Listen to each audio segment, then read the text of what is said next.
प्यारे छात्रों, आज की कक्षा में हम सीखने वाले हैं विसर्ग की अवधारणा क्या होती है, विसर्ग किस तरीके से लगाया जाता है, किस तरीके से विसर्ग का उच्चारण किया जाता है, कहाँ पे विसर्ग का इस्तेमाल हम करते हैं। ये सारी बातें आज के छोटे से वीडियो में अपन सीखेंगे।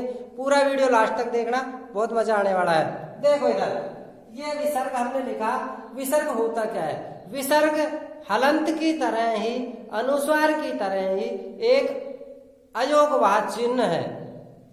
ये कोई वर्ण नहीं है। हमारी वर्णमाला में कहीं भी इसका जिक्र नहीं है। हिंदी वर्णमाला में अंग, अंगूर, अह खाली हम पढ़ते हैं, लेकिन ये उनसे भिन्न है। या ये कहें कि संस्कृत में अंग, अंगूर, अह खाली की अवधारणा नहीं होती है, वो अलग होते हैं, अयोगवाह होते हैं। अब देखो अयोगवाह कैसे है। ये किसी भी शब्द के लगता है या किसी भी स्वर के साथ ही लगता है, ये ध्यान रखना है। यदि आप चाहेंगे कि इसको किसी व्यंजन के पीछे लगा दें तो इसका इस्तेमाल व्यंजन के पीछे नहीं होता है। अब आप सोच रहे होंगे कि सर आप तो झूठ बोल रहे हो, कैसे नहीं होता है? होता है। तो मैं समझा रहा हूं आपको कि इसका इस्तेमाल स्वर के पीछे ही होता है, व्यंजन के पीछे नहीं होता। अब दूसरी भाषा में समझ लो, आपने वीडियो देख लिया होगा हलंत वाला। अगर हलंत का वीडियो नहीं देखा है तो पीछे जाकर के हलंत वाला वीडियो देख लो, उसमें समझ में आ जाएगा।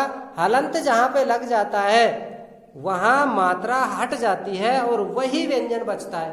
अब हलंत के साथ में कभी भी विसर्ग नहीं आता है। दूसरा, हलंत के साथ कभी भी व्यंजन नहीं आता है।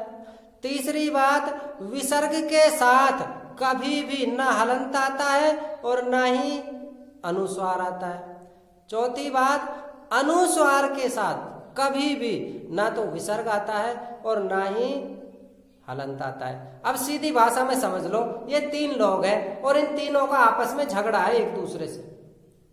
अब सीधी बात समझ लो, जब झगड़ा है तो पास नहीं आएंगे। कैसे? देखो, ये चिन्ह है हलंत का, ये चिन्ह है विसर्ग का और ये चिन्ह है अनुस्वार का। जहां हलंत आएगा वहां पे ना विसर्ग आएगा ना अनुस्वार आएगा। जहां पे विसर्ग आएगा वहां पर ना हलंत आएगा ना अनुस्वार आएगा।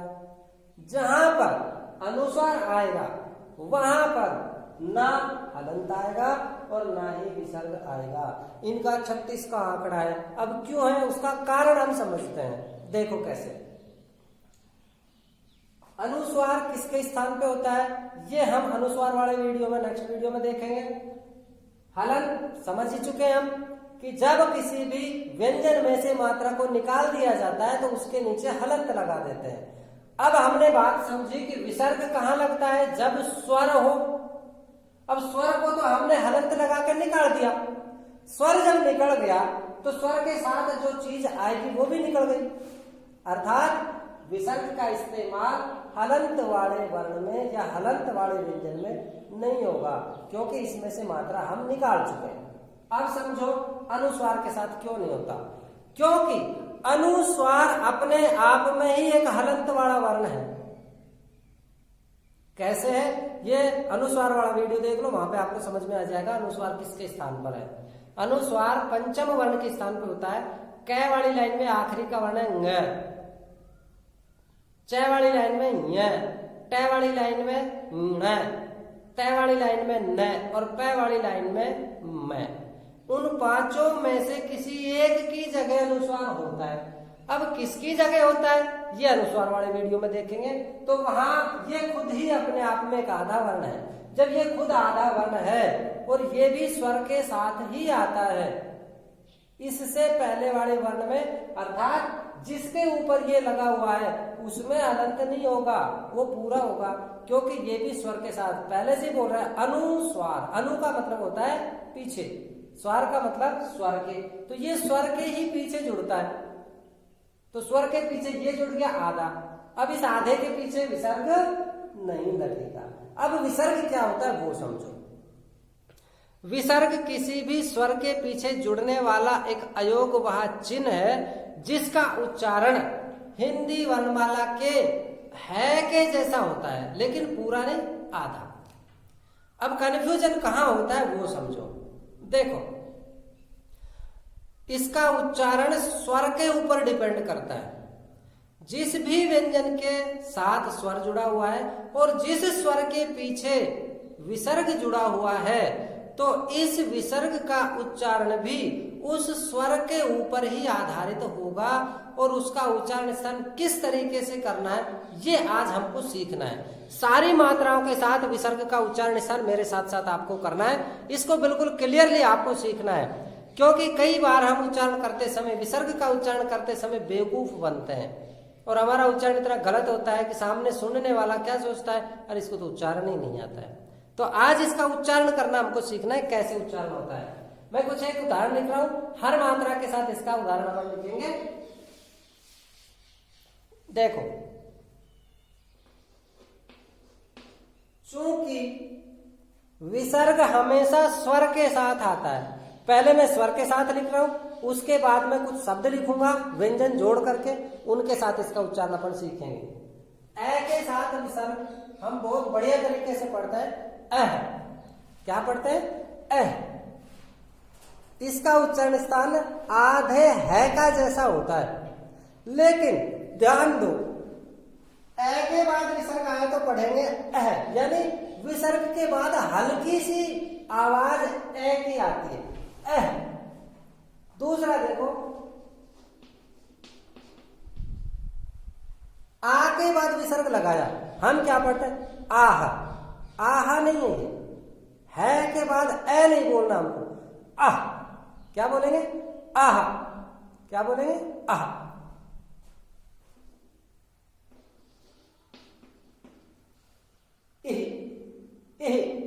ई है नहीं पढ़ेंगे इसको। बहुत सारे छात्र क्या करते हैं, इसको पढ़ते हैं ई है नहीं पढ़ेंगे, ई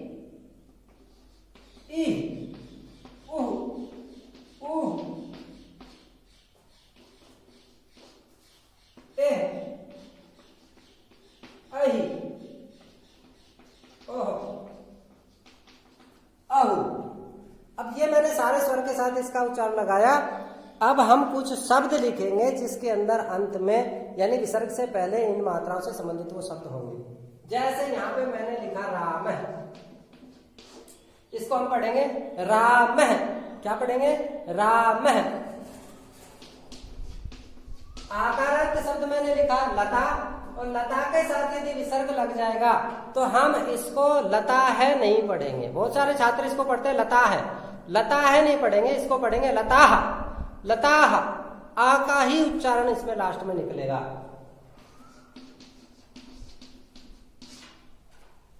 रवि के साथ विसर्ग लगाया, छोटी ई की मात्रा है, तो इसको पढ़ेंगे रवि। क्या पढ़ेंगे? रवि, यानी विसर्ग के साथ ई की ध्वनि निकलती है।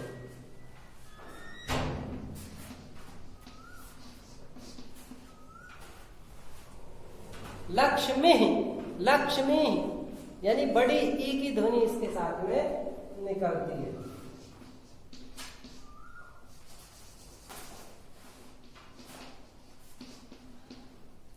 गुरु, गुरु, छोटा ऊ की ध्वनि इसके साथ निकलती है। वधू, वधू, यानी विसर्ग के साथ ऊ की ही ध्वनि निकलती है।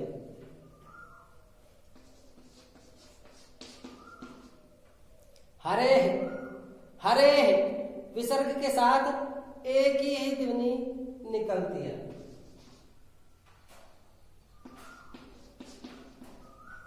कहीं, कहीं आई की ध्वनि निकलती है। यह तृतीय व्यक्ति का बहुवचन का रूप है। किम शब्द का संस्कृत के छात्र जानते हैं। तो कहीं आई के साथ में विसर्ग का उच्चारण यहां पर आ रहा है। रघो, रघो, रघो, यानी ओ के साथ इसकी ध्वनि जब निकलेगी तो ओ के जैसा ही उच्चारण इसके साथ में निकलेगा। इस तरीके से हमने देखा विसर्ग का जो उच्चारण है वो है के जैसा तो निकलता है, आधे है के जैसा भी निकलता है, लेकिन उसके साथ में हल्की सी जो ध्वनि स्वर की निकलेगी वो उसी मात्रा की निकलेगी जो विसर्ग से पहले मात्रा है। जैसे यहां पर देखो राम है शब्द में विसर्ग से पहले ए की ध्वनि है तो राम है। लताह, लताह, लताह, आ के साथ में आ मिल रहा है। रवि ई के साथ ई मिल रहा है। लक्ष्मी ई के साथ ई मिल रहा है। गुरु ऊ के साथ ऊ मिल रहा है। वधू ऊ के साथ ऊ मिल रहा है। हरे ए के साथ ए मिल रहा है।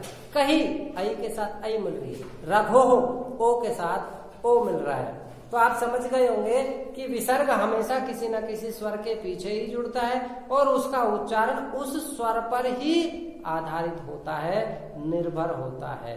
हल्की सी ध्वनि उसी के अनुसार निकालनी है। आपको अब यहाँ पर लता है, रवि है, लक्ष्मी है, गुरु है, वधु है, हरे है, कई है, रघो है, ऐसे नहीं पढ़ना है। तो कैसे पढ़ना है? राम है, लता, रवि, लक्ष्मी, गुरु, वधु, हरे, कही, रघु। इन सब शब्दों को लिखें, समझे, 2 से 3 बार वीडियो को देखें, आपको फटाफट से समझ में आ जाएगा। हलंत वाली वीडियो आपने नहीं देखी है, पीछे जाकर के हलंत वाली वीडियो आपको मिल जाएगी, हलंत वाली वीडियो देख लो। इसके बाद अनुस्वार